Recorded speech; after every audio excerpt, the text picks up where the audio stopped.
Good afternoon and welcome to Pakistan Today News from our London studio. I'm Chris Taylor. Iran's new supreme leader, Mujtaba Khamenei, has delivered his first public statement since being named leader by Iran's Assembly of Experts following the death of his father, former supreme leader Ali Khamenei.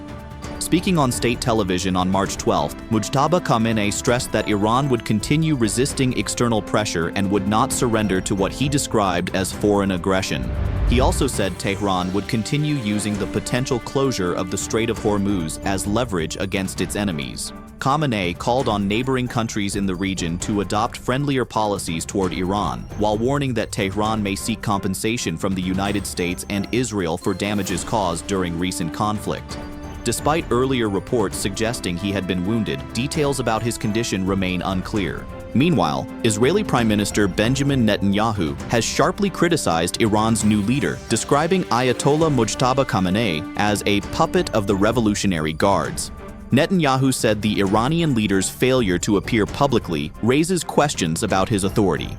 The Israeli Prime Minister added that while Israel could create the conditions for regime change in Iran, the ultimate decision lies with the Iranian people themselves.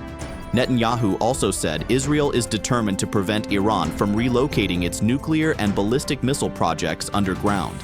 Commenting on recent U.S.-Israeli attacks, he claimed Iran's elite forces have suffered significant blows and warned that Hezbollah would pay a heavy price for what he called continued aggression. Netanyahu also revealed that he maintains near-daily communication with U.S. President Donald Trump. Iran's foreign ministry has also responded strongly to international developments, condemning a recent United Nations Security Council resolution on Iran as utterly unlawful. Spokesperson Esmail Baqai accused the resolution of distorting international law and ignoring what Tehran describes as its right to defend itself against unprovoked aggression from the United States and Israel.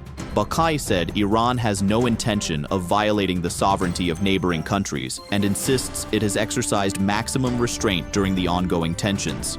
He also warned that no country should assist what he called the illegal U.S.-Israeli war against Iran. In the United States, criticism is also emerging from within Washington. Democratic Senator Chris Murphy has accused the Trump administration of repeatedly misunderstanding the limits of American military power in the Middle East. Murphy described the repeated miscalculations as unforgivable, arguing that the United States continues to make the same strategic mistakes again and again. He warned that such decisions risk further destabilizing an already volatile region and could deepen long-term conflict across the Middle East. For more on the reaction in the United States, we go now to our correspondent Eric Westwood in New York City. Political debate in Washington is intensifying as the conflict with Iran escalates. Senator Chris Murphy's remarks reflect growing concern among some lawmakers that military strategy in the Middle East lacks clear limits or long-term planning. Critics argue that repeated interventions have historically produced unintended consequences and prolonged instability. Supporters of the administration, however, say strong action is necessary to counter Iran's regional influence. The debate is expected to intensify in Congress as the situation develops. Eric Westwood reporting from New York. Thank you. Turning now to developments in the Gulf region.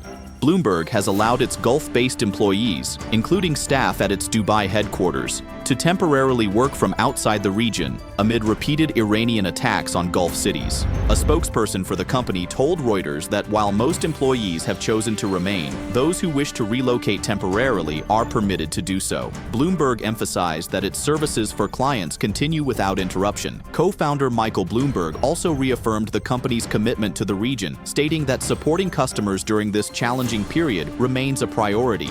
Diplomatic efforts are also underway to prevent further escalation.